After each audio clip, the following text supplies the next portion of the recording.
प्यारे बच्चों, आज की जो वर्कशीट 34 आपके सामाजिक विज्ञान से जो आई है वह हमारी इकोनॉमिक अर्थशास्त्र की बुक से लेसन 3 से आई है और जो कि निर्धनता एक चुनौती। अमूमन आप जानते हैं कि निर्धनता का अर्थ होता है गरीबी। तो गरीबी किस प्रकार एक चुनौती बन गई है उसको हमने इस पाठ के माध्यम से समझना है कि निर्धनता का अर्थ क्या है। सामान्यतः गरीब आदमी को निर्धन कह दिया जाता है, लेकिन निर्धनता बहुत ही व्यापक है। उसको समझने के लिए हमें बहुत सारी चीज़ों को समझना होगा कि निर्धनता सिर्फ एक भोजन मिलना ही नहीं है कि उसको सुबह शाम का भोजन नहीं मिलता किसी आदमी को तो वह गरीब आदमी हो गया। नहीं, इसके अलावा उसका रहन सहन, उसको पहनने के लिए क्या अच्छे कपड़े, जूते या समय पर 2 वक्त का भोजन, इसके बाद क्या उसके बच्चों को शिक्षा मिलती है, क्या उसके परिवार का स्वास्थ्य ठीक रहता है, बीमार पड़ने पर क्या वह उपचार करा पाता है, वह किस क्षेत्र में रहता है, झुग्गी बस्ती में, झोपड़पट्टी में, सड़क पर। ये सब चीज़ें मिलाकर के हम देखते हैं कि कौन लोग निर्धन हैं। निर्धनता का पैमाना जो है, आज हम ये नहीं कह सकते कि भाई इसको भोजन नहीं मिल रहा तो ये गरीब आदमी है, निर्धन है।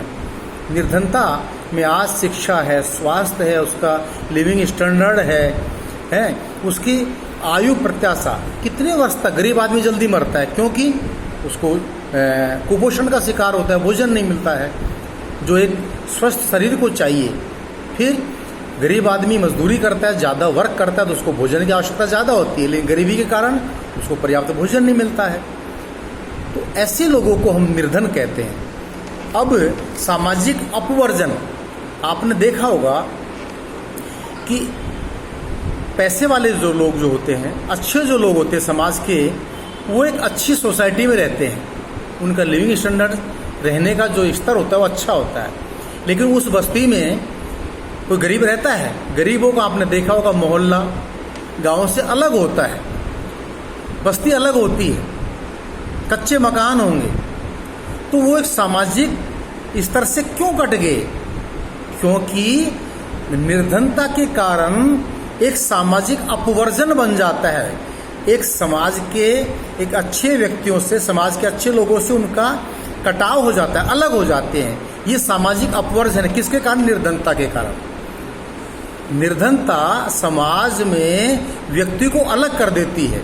कौन झोपड़पट्टी में रहना चाहता है, कौन कच्ची कॉलोनी में रहना चाहता है, सब मकान अच्छे मकानों में रहना चाहते हैं, लेकिन निर्धनता के कारण वो एक अलग हाशिए पर चले जाते हैं। असुरक्षा, असुरक्षा का मतलब होता है एक जीवन यापन के प्रति भय पैदा हो जाना।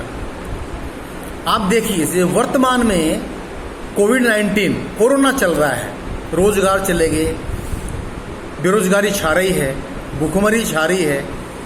अब असुरक्षा का भाव, डर किस में है? क्या अंबानी में है, टाटा बिरला में है, या अन्य हमारे जो उद्योगपति हैं या पैसे वाले उनमें है? नहीं, असुरक्षा का भाव सबसे ज्यादा किस में होगा? गरीब आदमी, निर्धन लोगों में हो, क्योंकि उनको भोजन ही नहीं मिलेगा। आपने दिल्ली में देखा किस प्रकार पलायन हुआ। तो ये सब क्या असुरक्षा, कभी भूकंप आता है, बाढ़ आती है, त्रासदी आती है, तो असुरक्षा किस में? गरीब आदमी, निर्धन लोगों में हो, उनका घर बार बह जाएगा, मवेशी बह जाएंगे। तो ये असुरक्षा भाव निर्धन गरीबी में आता है। अब हम निर्धनता की जो पैमाना क्या है, किस प्रकार उसको आंकते हैं? आम भाषा में तो जो गिनी जाती है बातें, जिसके पास भोजन की व्यवस्था ना हो, जीने के लिए जो भोजन चाहिए कम से कम वो उसको मिलना चाहिए, तो यदि वो ना मिले तो निर्धन। दूसरा, रहन सहन, घर का मकान हो, शिक्षा हो, बच्चों को शिक्षा मिले, बीमार होने पर अच्छा स्वास्थ्य मिले, ये सारी चीज़ों को आकलन किया जाता है और जिनके पास ये चीज़ें नहीं होती है वो निर्धन माना जाता है। अब इसको सरकार ने एक विभाग बनाया और उसका काम है निर्धनता रेखा की पहचान करना, कितने लोग इसके नीचे हैं। तो इसको हमने सरकार ने कैलोरी के माध्यम से मापा है कि व्यक्ति को कार्य करना पड़ता है, और जीने के लिए, कार्य करने के लिए ऊर्जा की जरूरत होती है। हम कोई भी, मैं बोल रहा हूँ तो मेरी एनर्जी, ऊर्जा खर्च हो रही है इसमें। तो जब हम काम करते हैं तो उसको ऊर्जा चाहिए। तो गांव में आदमी को काम करने के लिए 2400 कैलोरी की आवश्यकता होती है। ग्रामीण के लोगों को 2400 कैलोरी चाहिए प्रतिदिन की। और कैलोरी कहाँ से मिलती है? जो हम भोजन करते हैं, दूध है, दाल, सब्जी, अन्न, फल, जो भी खाते हैं हम, उससे हमको कैलोरी मिलती है, हमको एनर्जी मिलती है उससे। तो ग्रामीण के लोगों को 2400 कैलोरी प्रतिदिन चाहिए और शहरी लोगों को 2100 कैलोरी चाहिए, क्योंकि शहरी लोगों का कार्य थोड़ा सा हल्का, कोई ऑफिस का काम करता है, कोई लिखाई पढ़ाई काम करता है, फिजिकल वर्क कम करता है, शारीरिक मेहनत कम करता है, इसलिए उसको कैलोरी की थोड़ी सी कम आवश्यकता होती है। तो इतनी कैलोरी यदि कोई व्यक्ति नहीं ले पाता, यानी इतनी कमाई नहीं कर पाता कि इतनी कैलोरी का वो खर्च नहीं उठा पाए, उस व्यक्ति को सरकार जो है निर्धन मानती है। तो आज इसकी वर्कशीट को करिए समझ के। Thank you.